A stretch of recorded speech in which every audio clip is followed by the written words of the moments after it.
আসসালামু আলাইকুম ওয়া রাহমাতুল্লাহি ওয়া বারাকাতুহু।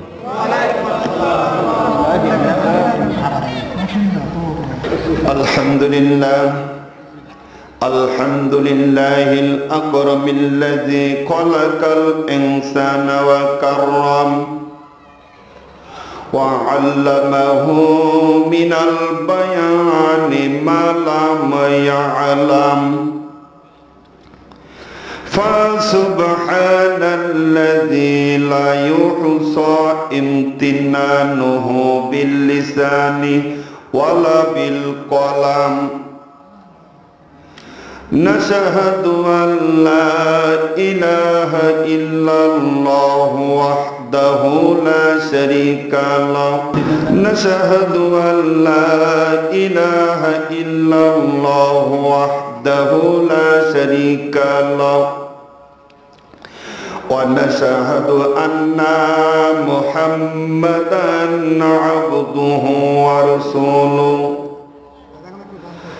الذي أرسله بالحق بشيرا ونذيرا وداعيا إلى الله بإذنه وسراجا منيرا. فقد قال الله تعالى في كلامه المجيد وفرقانه الحميد. পড়েন সবাই أعوذ بالله من الشيطان الرجيم. بسم الله الرحمن الرحيم. كل نفس ذائقة الموت ثم إلينا ترجعون. إن الله وملائكته يصلون على النبي يا أيها الذين آمنوا صلوا عليه وسلموا تسليما. اللهم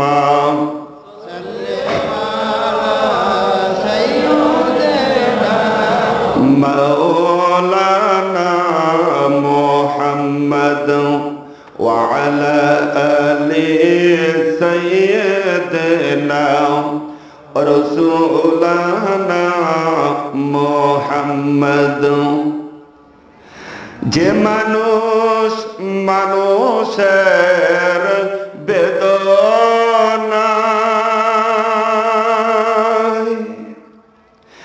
কেঁদেছিলেন আজীবন মদিনায়,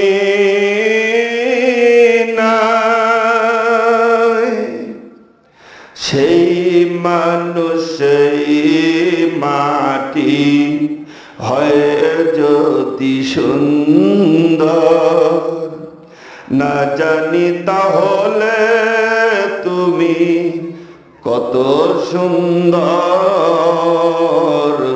কত সুন্দর. আল্লাহুম্মা মাওলানা মুহাম্মদ ওয়া আলা আলি সাইয়্যিদিনা শাফি'না মুহাম্মদ. ও নায়ে ফুল তুম বুলবুল का तरन्नुम भी न हो, चमन दहर में कलियों का तबस्सुम भी न हो. बलगल उला बिकमालिही कशफन दुजा बिजमालिही हसनत जमीओ खिसालिही सल्लु अलैहि व आलिही कलमा ला इलाहा इल्लल्लाह ला इलाहा इल्लल्लाह ला इलाहा इल्लल्लाह ला इलाहा अल्लाह रे डकर बंदा अल्लाह रे डाक अल्लाह रे डकर बंदा अल्लाह रे डाक अल्लाह के डाकते डाकते जीवन चले जा अल्लाह के डाकते डाकते जीवन चले जा अल्लाह रे डकर बंदा अल्लाह रे डाक अल्लाह रे डकर बंदा अल्लाह रे डाक ला इलाहा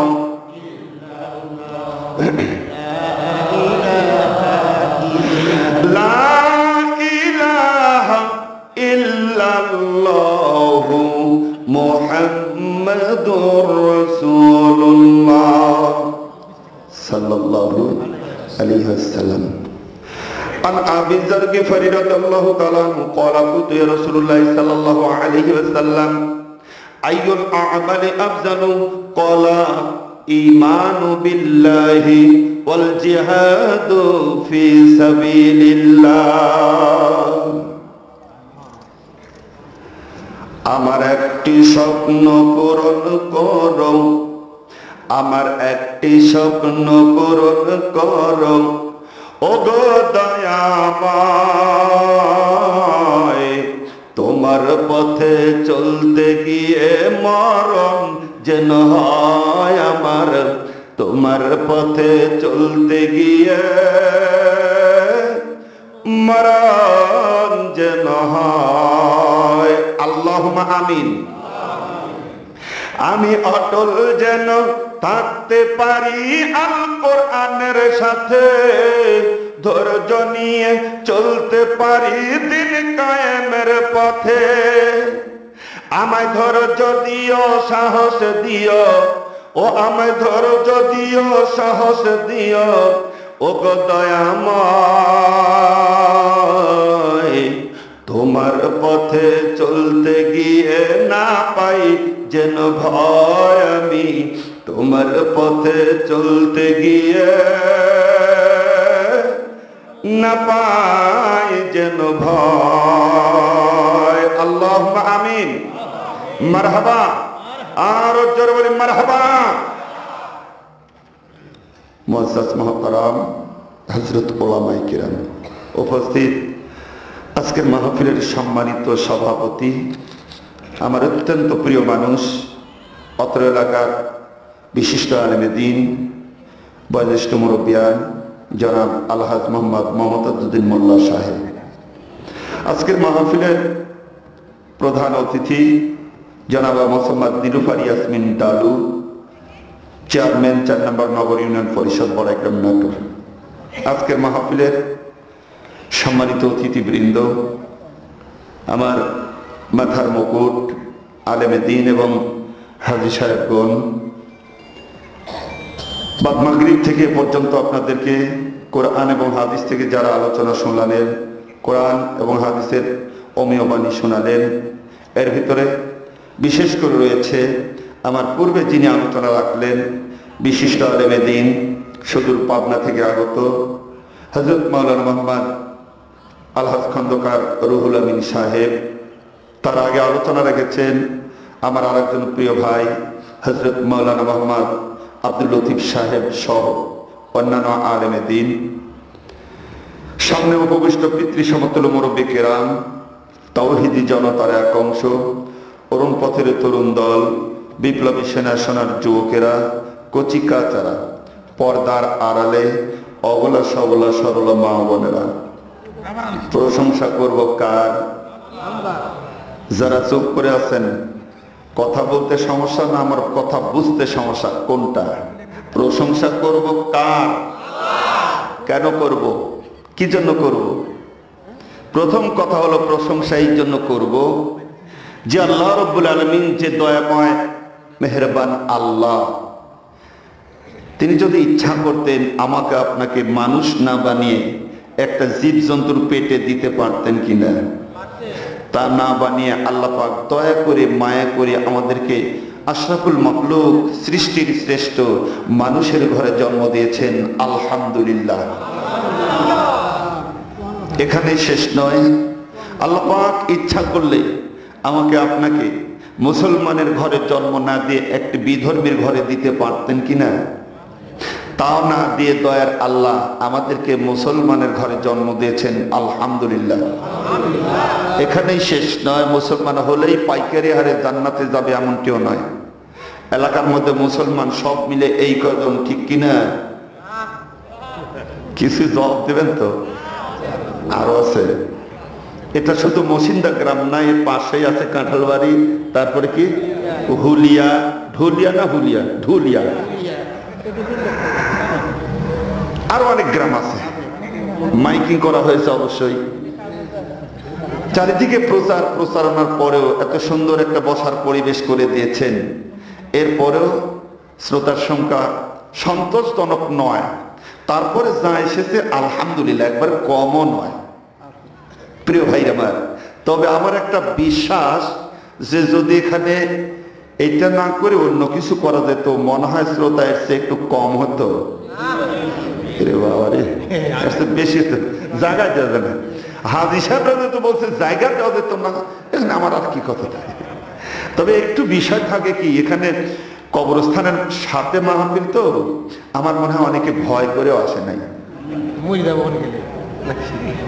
একজন গল্প করতেছে যে অমুক ব্যক্তি মসজিদে আসে না, কারণ কি? ও নাকি বলেছে যে ওই মসজিদের ভিতর খাট কি থাকে ওইটা দেখলে আমার ভয় করে, এজন্য আমি মসজিদে যাই না। আমার ভাইরা, খাটকে দেখেই যদি ভয় পায় তো কবরস্থান দেখলে তো আরো ভয় পাওয়া স্বাভাবিক। কিন্তু আপনি যতই ভয় পান আর না পান, আপনার যত সাহস থাক তাই না থাক, আপনাকে যে এখানে আসতেই হবে। হয়তো হেঁটে আসবেন, নয়তো ঘাড়ে চড়ে আসতে হবে। কথা বলেন। আবার ভাইরা, যেদিন ঘাড়ে চড়ে আসবেন সেদিন আপনার কোনো কথা মাবুদ দয়ার আল্লাহ আর কবুল করবে না, আপনার কোনো কথা আর শুনবে না, আপনার কথা শোনার সময় শেষ হয়ে যাবে আল্লাহ। আমার ভাইরা, আর এখন যদি আসেন, আপনি এখানে এসে দোয়া করবেন, আল্লাহরে ডাকবেন, ইস্তেগফার পড়বেন, তওবা পড়বেন, যদি ওটা শহীদ নিয়ত হয় সবগুলো আল্লাহ কবুল করে নেবে। সুবহানাল্লাহ। তাহলে তখনকার চেয়ে এখন আসা লাভ বেশি, ঠিক কিনা? সম্মানিত ভাইরা, এই জন্য যারা এখনো আসতে পারেন নাই, দয়া করে চলে আসুন। নসিব ভালো হবে, কপাল ভালো হবে, আসলে লাভ হবে। যে যখন আসবেন তখনকার পুঁজি তৈরি করার জন্য এইগুলো ময়দান। কথা বলেন, ঠিক কিনা? প্রিয় হাজিরিন, যেহেতু রাত্রি গভীরে যাচ্ছে, ভূমিকা কথা লম্বা করব না। আপনারা জানেন আমি তো আপনাদের পরিচিত মানুষ, এই মাঠে অনেক এসেছি। আমি যেখানে আলোচনা করি, আমি চেষ্টা করি আমার আলোচনা দুই ভাগে ভাগ করে, কিছু পুরুষের জন্য, কিছু মহিলাদের জন্য। আজকেও যতটুকু খবর পেয়েছি, পুরুষ যা আসছে, মহিলা সম্ভবত তার 2 গুণ, ঠিক তারও বেশি। গতকাল সিরাজগঞ্জ মাহফিল ছিল, ওখানে বলল হুজুর পুরুষের চেয়ে মহিলা 3 গুণ। তা আমি না 1 গুণ কমাই দিলাম, তো 2 গুণ হবে। আমার ভাইরা, এই জন্য কথাগুলো বেশিরভাগ চেষ্টা করব আমার মা বোনদের পক্ষে বলার জন্য। আজকের কথাগুলো হবে মা বোনদের পক্ষে ইনশাআল্লাহ। তবে এর ভিতরে যেগুলো বেসাইজ আছে, বেলাইনে আছে, ওরে তো তেমন তেমন লাগবেই। জীবন ভর কথা বলো মায়েদের পক্ষে, কারণ মায়েরা এখনো সম্মানিত, তখনও সম্মানিত, সবসময় তারা সম্মানিত। কিন্তু এর সাথে কিছু থাকে বোনেরা, এই বোনেরা অনেক সময় বেসাইজে চলে যায়। গত কয়েকদিন আগে পার হয়েছে কি 14 তারিখ, কি যেন ডেট, ভ্যালেন্টাইন ডে। আমার দুলাইও জানে, ভ্যালেন্টাইন ডে, ভালোবাসা দিবস না? আচ্ছা, ভ্যালেন্টাইন মানে ভালোবাসা, এটা আমার জানা নাই। আমি MA পাস করেছি, আমি গর্বের জন্য বলছি না, আমি MA পাস করেছি, কিন্তু আমি এ পর্যন্ত কোনো জায়গায় পাই নাই যে ভ্যালেন্টাইন মানে ভালোবাসা। আমার ভাইরা, যুবকরে, তোমরা যে ভ্যালেন্টাইন ডে পালন করো, তুমি কি জানো আসলে ভ্যালেন্টাইনটা কি? এই ভ্যালেন্টাইনটা হলো 14ই ফেব্রুয়ারি, যেটা আমরা বলি ভালোবাসা দিবস। এটা আসলো কোথায় থেকে, এর উৎপত্তি কোথায় থেকে? যুবকরা একটু শুনে নাও, জেনে নাও। এটা হলো, এই 14ই ফেব্রুয়ারিটা হলো 269 সাল। এই 269 সালে রোম দেশে, সেখানে একজন খ্রিস্টান ধর্মযাজক ছিলেন, তার নাম হলো ভ্যালেন্টাইন। এই ধর্মযাজককে সেখানকার রোমের প্রেসিডেন্ট ক্লোডিয়াস তাকে হত্যা করে। সেই হত্যার ডেটটা ছিল হলো 14ই ফেব্রুয়ারি। পরবর্তীতে তার যেগুলো ভক্ত ছিল, ওই ভক্তরা ওই 14ই ফেব্রুয়ারি তার প্রতি একটা ভালোবাসার দিন পালন করে। তাদের সেই ধর্মযাজককে মেরে ফেলেছে, ওটার একটা মহব্বতে। 1993 সালে শফিক রহমান নামে একজন বাংলাদেশি, সে পড়াশোনা করেছে লন্ডনে। লন্ডন থেকে এসে বাংলাদেশে 1993 সালে ও তখন এই যে ভ্যালেন্টাইন, অর্থাৎ এই যে 14ই ফেব্রুয়ারি, এটাকে একটা ভালোবাসা দিবস বলে উদযাপিত করে, উৎপত্তি করে। সেখান থেকে শুরু হয়েছে এই ভালোবাসা দিবস। এই সেই 14ই ফেব্রুয়ারি। এখন ছোট্ট বাচ্চাকে যদি জিজ্ঞেস করা যায় 14ই ফেব্রুয়ারি কি, ভালোবাসা দিবস। এই ভালোবাসা দিবসের নাম করে যত অশ্লীল বেহাপনা বাংলাদেশে হয়, এক মাসেও এই এতগুলো জেনা ব্যভিচার আর হয় না। কথা বলেন ঠিক কিনা? এটা কোনো মুসলমানদের জন্য নয়, এটা হলো বিধর্মীয় কালচার। আমার ভাইরা, এই জন্য এই ভালোবাসা দিবস এটা মুসলমানদের জন্য নয়। মুসলমানদের ভালোবাসা তো আল্লাহ দিয়েই দিয়েছেন, দিন করে ভালোবাসা তৈরি করার দরকার নেই। কথা বলেন? এই জন্য এই দিনে বিশেষ করে যারা বাবা আছেন, মেয়েদেরকে একটু সাবধানে রাখবেন, ভাই আছেন, বোনদেরকে একটু সাবধানে রাখবেন, যার স্বামী স্ত্রীকেও একটু সাইজ মতোই রাখবেন। এদেরকে বিলায় দিয়েন না, এদেরকে মাঠে ময়দানে নামায় দিয়েন না। যে বাবার মেয়ে, যে স্বামীর স্ত্রী, যে ভাইয়ের বোন বেপর্দায় চলে আর তারা শাসন করে না, এই বাবা, এই ভাই, এই স্বামী দায়ুস, এদেরকে জাহান্নামে যেতে হবে। কথা বলেন ঠিক কি না? আমার ভাইরা, যা হোক, যে কথাটা বলতেছিলাম, কোন কথার প্রসঙ্গে এখানে চলে আসছি, যে এই তো কোরআনের মাহফিল, এই কোরআনের মাহফিল। আমার ভাইরা, এই মাহফিলটা তো সব সময় হবে না, এটা বছরান্তে একবার এখানে হবে।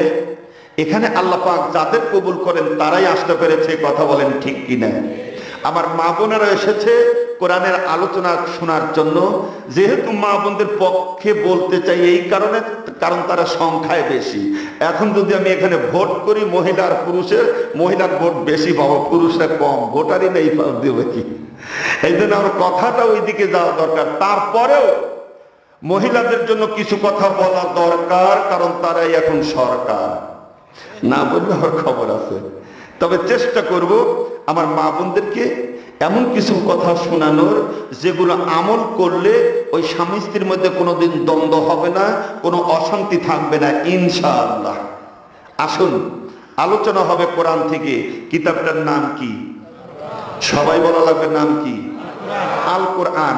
এই কোরআনটা আল্লাহ পাক কেন পাঠিয়েছেন, কি কারণে, কোন দরকারে পাঠানোর প্রয়োজনটা কি? আমার ভাইরা, আমরা স্বাভাবিকভাবে জানি যে কোরআন এসেছে খতম দেওয়ার জন্য, মরাবাড়ি খতম করবে খালি। আমরা তো তাই করি। কেউ যখন মারা যায় ওর বাড়িতে খতম করে, খতম করে, অথবা তাবিজ কবজ করবে, ফুঁফা দেবে, কোরআনের কাজ শেষ। কোরআন থাকবে মসজিদের ভিতরে, মাদ্রাসায়, এর চেয়ে বাইরে কোরআনের আসা যাবে না। এটা হলো আমাদের ধারণা। আমার ভাইরা, আল্লাহর কসম, এই কোরআনটা মরাবাড়ি খতম দেওয়ার জন্য আসে নাই। এই কোরআনটা এসেছে জীবিত মানুষদেরকে অন্ধকার থেকে আলোর পথে নিয়ে আসার জন্য, জাহান্নাম থেকে মুক্তি দিয়ে জান্নাতের পথে প্রদর্শন করার জন্য। এই কোরআন দিয়ে ব্যক্তি জীবন, সমাজ জীবন, রাষ্ট্রীয় জীবন গড়ার জন্য এই জমিনে আল্লাহ কোরআন পাঠিয়েছেন। কথা বলেন ঠিক কিনা? যেটার বাস্তবায়ন ঘটে গেছেন বিশ্বনবী জনাবে মুহাম্মদ রাসূলুল্লাহ সাল্লাল্লাহু আলাইহি ওয়াসাল্লাম। এটা আমার কথা না, আসুন দলিল নেন। আল্লাহ পাক কি বললেন? সূরা ইব্রাহিম 1 নম্বর আয়াত, কিতাবুন আনজালনাহু ইলাইকা লিতুখরিজান নাস মিনাজ যুলুমাতি ইলান নূর। আল্লাহ রাব্বুল আলামিন বললেন, নবী এটা একটা কিতাব। ও নবী, এই কিতাবটা আমি এই জন্য আপনার উপরে নাজিল করেছি। নবী গো, আপনি এই কিতাবের মাধ্যমে মানুষদেরকে অন্ধকার থেকে আলোর পথে নিয়ে আসবেন। সুবহানাল্লাহ। অন্ধকার থেকে আলোর পথে মানে ওই পাশে অন্ধকার আছে, এইদিকে আলো, এভাবে না। এই অন্ধকার বলতে জাহান্নামের পথ, আলো পথে, আলো পথ বলতে জান্নাতের পথকে বোঝানো হয়েছে, সিরাতুল মুস্তাকিমের পথ। আবার ভাইরা ও যুবকরা, এই জন্য যদি মন চায় তুমি জাহান্নামের পথ থেকে জান্নাতের পথে আসবে, অসৎ পথ থেকে সৎ পথে আসবে, ধ্বংসের পথ থেকে মুক্তির পথে আসতে চাও, অন্ধকার থেকে যদি আলোর পথে আসতে চাও, তোমাকে আসতে হবে আল্লাহর কোরআনের পথে। কথা বলেন ঠিক কিনা? এই কোরআনটা, এর ভিতরে আল্লাহ পাক কোন বিষয়ে আলোচনা করলেন? আল্লাহ পাক বলেন, মা ফাররাতনা ফি কিতাবিন মিন শাইইন, কোনো কিছুই এর মধ্যে বাদ দেই নাই। সুবহানাল্লাহ। সব বিষয় বলেছেন, সব বিষয় বলেছেন কিনা? মানে আস্তে করে জবাব দিচ্ছেন নাকি? এর ভিতরে কি জমির ভাগ বাটারও আছে? ছেলে কতটুকু পাবে, মেয়ে কতটুকু পাবে আছে? চোরের বিচার আছে? কেউ যদি জিনা করে, জিনার বিচার কি হবে, এর ভিতরে কি আছে? তো এগুলো বলেন না কেন? তার মানে সব আছে। আল্লাহ বলেন সব আছে, আর আপনারা কি জন্য জবাব আসতে হয়? আমার ভাইরা, এই কিতাব কোন বিষয় নিয়ে এসছে, কি বিষয় সমাধান দেবে, আল্লাহ পাক জানাই দিলেন। ওয়ানজালনা আলাইকাল কিতাবা, আল্লাহ রাব্বুল আলামিন বললেন, ওয়ানাজ্জালনা আলাইকাল কিতাবা তিবয়ানান লিকুল্লি শাইইন ওয়া হুদান ওয়া রাহমাতান ওয়া বুশরা লিল মুসলিমিন।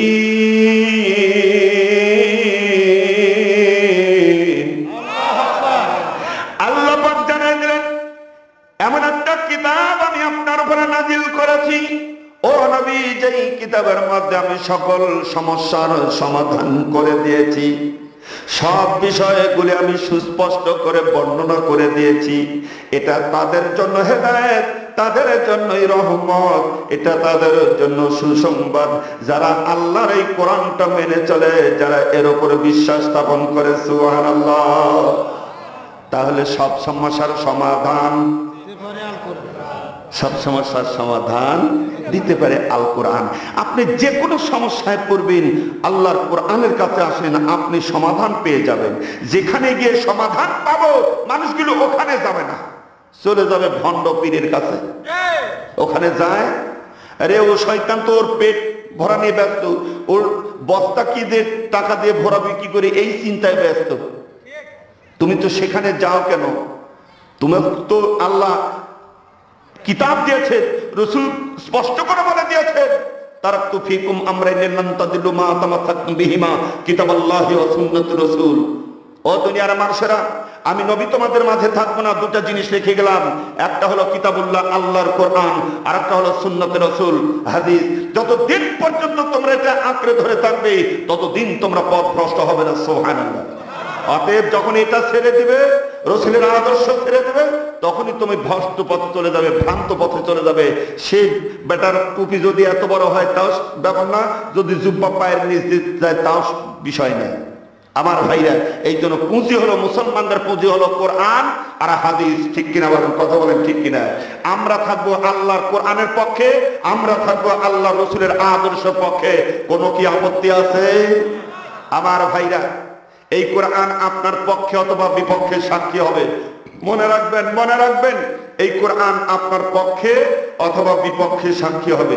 আল্লাহ পাক বললেন, ওয়া ইন্নাহু লাযিকরুল লাকা ওয়া লিকাওমিকা ওয়া সাওফা তুসআলুন। নবী হে, এটা আপনার জন্য, আপনার জাতির জন্য এটা একটা উপদেশ। অচিরেই এই কিতাব সম্পর্কে আপনাদেরকে প্রশ্ন করা হবে। আমার ভাইরা, তাহলে এই কোরআন সম্পর্কে কাদেরকে আল্লাহ প্রশ্ন করবে? খালি হুজুরে, ঠিক কিনা? হাদিস সাহেবরে, আপনাদের পিছনে তারা বসে আছে মানে আপনারা বাদ নাকি? আল্লাহ পাক বললেন সবাইকে, সবাইকে আল্লাহ পাক এই কোরআন সম্পর্কে প্রশ্ন করবে। কি প্রশ্ন হবে? কি প্রশ্ন হবে? বান্দারে, দুনিয়ার জিন্দেগিতে তুমি কোরআনের পক্ষে ছিলে না বিপক্ষে ছিলে? কোরআন দিয়ে জীবন করেছ, এই জমিনের উপর কোরআন প্রতিষ্ঠিত করার জন্য, কোরআনে হুকমত প্রতিষ্ঠিত করার জন্য আন্দোলন করেছ, চেষ্টা করেছ, নাকি এর বিরুদ্ধে করে এসেছো, এর বিরুদ্ধে ষড়যন্ত্র করে এসেছো? আমার ভাইরা, মনে রাখবেন, এই দুনিয়ায় যারা কোরআনের পক্ষে থাকবে, কিয়ামতের ময়দানে আল্লাহর এই কোরআন আপনার পক্ষে সাক্ষী দিয়ে আল্লাহর জান্নাতে পৌঁছায় দেবে। সুবহানাল্লাহ। এই দুনিয়ায় যারা কোরআনের বিপক্ষে যাবে, এই কোরআন তার বিপক্ষে সাক্ষী দিয়ে ওদেরকে জাহান্নামে পৌঁছাবে। নাউজুবিল্লাহ। সম্মানিত হাজিরিন, আমার মসজিদের ভাইরা, এলাকার ভাইরা, আমি জানতে চাই, আমি আপনাদের প্রশ্ন করতে চাই, তাহলে এই দুনিয়ায় আমরা কোরআনের পক্ষে না বিপক্ষে? খুব সহজেই তো বলে দিলেন, কিন্তু যত সহজে বললেন এই কাজটা কিন্তু এত সহজ না। এই কাজটা এত সহজ না। এই কোরআনের পক্ষে যতদিন পর্যন্ত আপনি যাবেন না, আপনার কিচ্ছু হবে না। যখনই আপনি কোরআনের পক্ষে যাবেন, তখনই আপনার বিরুদ্ধে ষড়যন্ত্র হবে, তখনই আপনাকে বিভিন্ন অপবাদ দেবে, তখনই আপনার বিরুদ্ধে হামলা মামলাই হতে পারে, তখন আপনার শরীর থেকে রক্ত ঝরতে পারে, আপনার দাঁত ভেঙে দিতে পারে। কথা বলেন ঠিক কিনা? এই তার বাস্তব প্রমাণ পান। বিশ্ব নবীর দিকে তাকান, আল্লাহ রসুলের আদর্শ দিকে তাকান, সাহাবায়ে আজমাইনের দিকে তাকান। আল্লাহ রসুল সাল্লাল্লাহু আলাইহি সাল্লাম এই কোরআনের দাওয়াত যতদিন শুরু করেন নাই, ততদিন ছিলেন আল আমিন। যখন কোরআনের দাওয়াত শুরু করে দিলেন, যারা আল আমিন উপাধি দিয়েছিল, ওই মানুষগুলি তাকে পাথর নিক্ষেপ করা শুরু করে দিয়েছিল। ঠিক কিনা? আমার ভাইরা, আমার ভাইরা, এই জন্য অতীত ইতিহাস যেটা শিক্ষা দেয়, যারাই কোরআনের পক্ষে থাকবে, বাতিলের পক্ষ থেকে ওদের উপর জুলুম নির্যাতন আসবে। কথা বলেন ঠিক কিনা? এটা আল্লাহ পাক আপনাকে পরীক্ষা করবেন। আপনি যে বললেন আমি কোরআনের পক্ষের মানুষ, আপনি সত্যিকারের পক্ষের মানুষ কিনা, এটা কি আল্লাহ টেস্ট করবে না? আল্লাহ কি পরীক্ষা নেবে না? আপনি বললেন যে আমি লেখাপড়া সব করেছি, সব পারি, আর শিক্ষক মানে আপনাকে এমনি ক্লাস নেওয়া উপরে উঠাই দিবে। এত সহজ না। আমার ভাইরা, যখনই আপনি কোরআনের পক্ষের বলবেন, তখনই আপনাকে আল্লাহ পরীক্ষা করবে, আর এই পরীক্ষাটা হবে দুনিয়ার জালেমদের পক্ষ থেকে। কথা বলেন ঠিক কিনা? সম্মানিত হাজিরিন ও সোনার ভাইরা, আমাদের উপরে যতই পরীক্ষা আসুক, আমাদের উপরে যত, আমরা মুক্তি পাওয়ার জন্য, আমরা আল্লাহর জান্নাত পাওয়ার জন্য আল্লাহকে ভয় করে এই দুনিয়ায় কোরআনের পক্ষে থাকবো। ও সোনার ভাইরা, এই কোরআনের পক্ষে চলতে গিয়ে যদি আমাদের উপরে বিপদ হয়, মুসিবত হয়, যদি হামলা হয়, মামলা হয়, যদি জেলে যেতে হয়, যদি আমাদের শরীর থেকে রক্ত ঝরানো হয়, যদি জীবনটা বের করে দেয়, তারপরেও আল্লাহর কোরআনের পক্ষে থাকবো। কারা থাকবেন? দুহাত তুলে দেখান।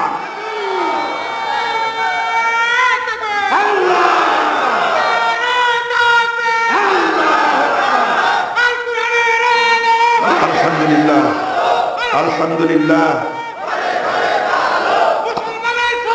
আলহামদুলিল্লাহ, আলহামদুলিল্লাহ, আলহামদুলিল্লাহ, আলহামদুলিল্লাহ। আল্লাহ, ও আল্লাহ, আমি গুনাহগার, তোমার কাছে ফরিয়াদ করে গেলাম। আল্লাহ, তোমার বান্দারা কোরআনের পক্ষে সাক্ষী দিয়েছে, হাত উঠিয়েছে। আল্লাহ, তুমি কবুল করে নাও। আল্লাহ, তুমি কবুল করে নাও। আল্লাহ, কোরআনের জন্য তুমি কবুল করে নাও। আমিন, আমিন, আল্লাহুম্মা আমিন।